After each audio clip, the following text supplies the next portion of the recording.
Hey guys, and welcome back to my YouTube channel. Now, my goal is at the end of this video is I can give you guys tips on how to communicate effectively, how to have the right social skills for when you are working online or you're working in person, how to be able to communicate your ideas clearly, and how to just be a better person when it comes to one-on-one talking or even talking to a group. Now, if you guys are new here, my name is Lacaba. I'm the virtual ate. I am an online career coach. So hit that subscribe button right there and ring the notification bell. That way you guys know when I post new videos, how to have a successful career online.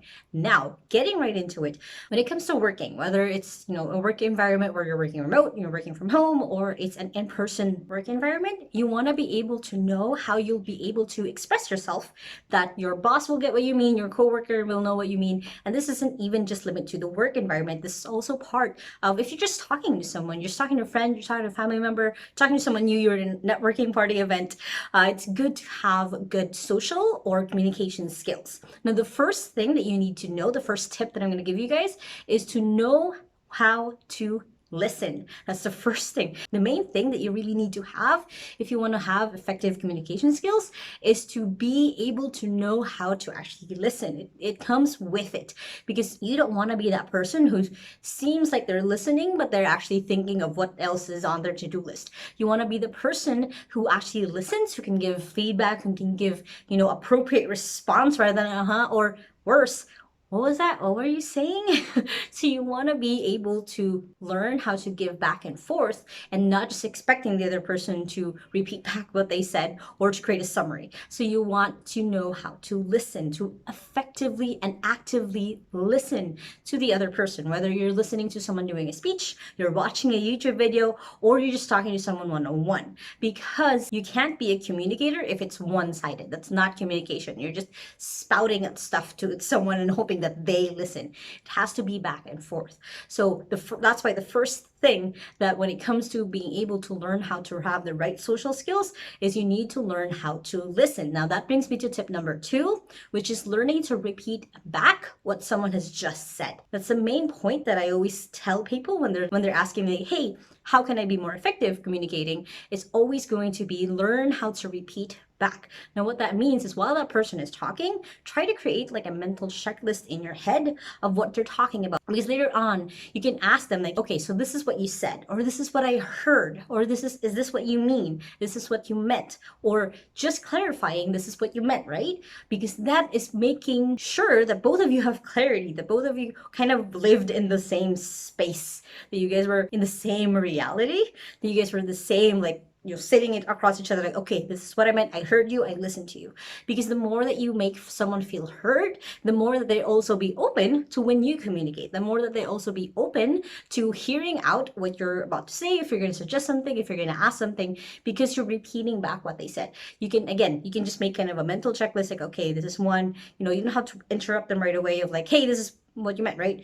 You wait until they're actually done, and then you repeat back what they actually said. So you're going to make sure that's one way that you can effectively listen to someone. It's just literally repeating back what they said. And don't be annoying. Again, it's just be, hey, is this what you meant? You're just asking for clarity and making sure that you guys are on the same space. You guys have a clear back and forth of what it is that you guys actually talked about. Next is to ask questions. Now, this is another tip that leans into being able to listen, is to ask questions. If something isn't clear, if something there's still a gap in between what they said, this is point A, there's point B, you don't see the in between of that, then you want to ask questions. Whenever I'm teaching, whenever I'm going through my Work Anywhere challenge, or whenever I'm even just talking to the people that I work with, I encourage them to ask questions, because you never know if the question that you're asking, someone else might be too scared to ask it. So be the brave one, because then you are creating clarity between a team or a class. You're helping them also, like, oh, that's the question I wanted to ask, or oh, I thought, that wouldn't be okay to ask, but thank you for asking. Because when you ask questions, you're helping, again, clarity. Even if it's just one-on-one, you're also helping build clarity if it's a team, or better yet, if it's like a big audience, if it's a big speech, and there was just one point that you didn't get, and you get to ask that speaker, then everything else will be helpful for not just for you, but for also the other people who are listening in. So that's why the third is ask questions. Again, the point of this is to create clarity so there's no miscommunications later. It's going to be just smooth sailing when it comes to sharing ideas and communicating what you're doing. Next is you want to create a sync schedule, a time where you want to communicate like the same time every day or every week, where you guys are communicating in some sort of ways. For example, for my own company, we have what it's called a daily report. So every day, if an employee worked, they will send me a daily report before noon the next day. Now, why that's important? Because then they know that they have a space, they have a place where they can also ask questions, they have a place where they can report back what they just did. And there's also a space right there, because it's part of the daily report, is a place where they can put in suggestions. So that's, for me, is the most important part when it comes to daily report, is they can communicate that way without having me being there live one-on-one. Because sometimes, you get ideas in the middle of the night, or you get ideas at the end of the day, I might not be available. So it's good for them to have that space where they can communicate. Sometimes you can schedule a call with your client, with the people that you work with, like, hey, once a week, let's sync, let's see where everyone is at. Because it's really important to know that there's something coming up, like, oh, I get to bring this up in the next meeting. In line with that, the next tip is to have a main communication tool. So what I mean by that is having one place, a place where you mostly communicate, and then there could be 3 different types. There could be one that this is a place where you can share memes, share jokes. You can also have one communication space for actual work, or you can even have one to separate just for a specific project, because then it's easier for communication and things don't get lost. Because then, let's say that you are fond of using Facebook Messenger, but your client actually likes using WhatsApp, just as an example. So then you have to sync, you have to choose, okay, if we're going to talk about this specific project, we're going to talk through Snapchat. If we're going to talk to something about letting me know where you're at, if you have any questions that is not related to this project, then we're going to talk in Facebook Messenger.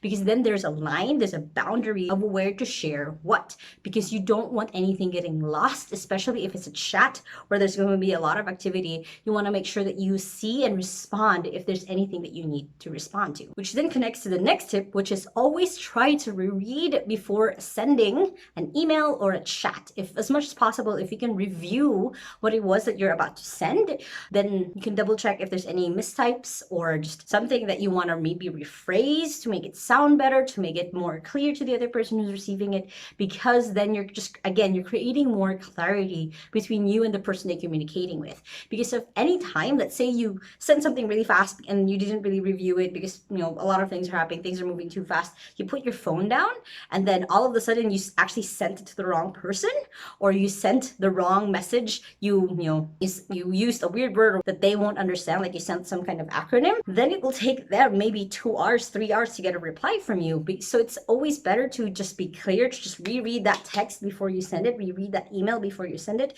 because they never know when you're going to get back to them. So it's better to give the person that you're communicating with the right tools and the right push to be able to finish things without having to check on you back and forth. The next tip is to create boundaries. Create a boundary between the person that you're talking with and you. You have to create that beforehand. Like, these are the things that are not okay to talk about, and these are the things that are okay to talk about. Because then you're not scared of overstepping, you're not scared of oversharing also, when you have that boundary early on in the relationship. So let's say you're building a relationship with a new client, for example, then you can say, oh, you can't ask me about my family. That's something that might actually make me less productive or something like that. It's up to you what those boundaries are, but it's better to set that. That's why you want to already create a sync schedule, a time and place where you can sync, when you can talk to each other, maybe back and forth on a phone call, or just sending them an email that is just scheduled, that it's expected, so they know that when to actually talk to you, and also setting the boundaries of what tool to use, what tool of communication to use.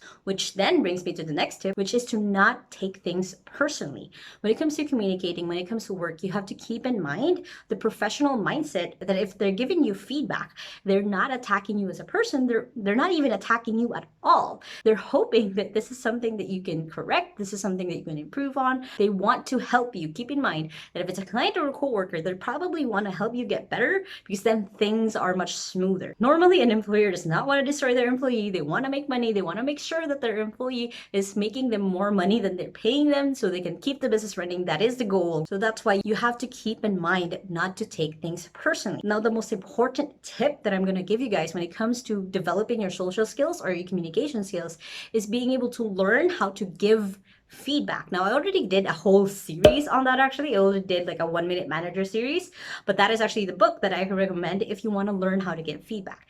The reason why you want to learn that is then it's easier for you to communicate faster. It's easier for you to give bad news or good news if you're communicating with someone because you already know how to give feedback. You're keeping that in mind.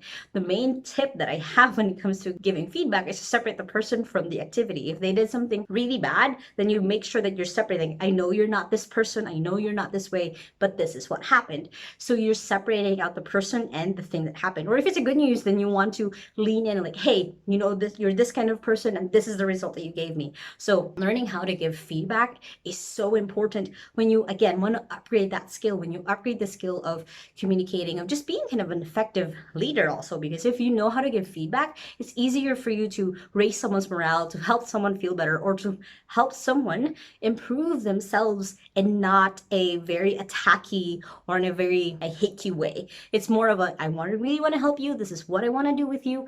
These are the things that you might want to do to be able to improve and do better. If you guys enjoyed this video, make sure to comment below about your favorite takeaways so I know which tip to focus on next time if I do another video like this. And also comment below if there's anything that I missed, any other tip that would make your life so much easier, or even share what are the communication tips that you have for other people who might be watching this. Now again, if you haven't yet, make sure to hit subscribe right there and ring the notification so you can see other videos that I have coming out. Check out these 2 other videos that I have right here. One of them is going to be able to how to give feedback to people. Make sure to check out my videos coming out every Sunday and Thursday. And I hope you guys have an awesome day, and remember that small steps matters. I'll see you in the next video. Bye!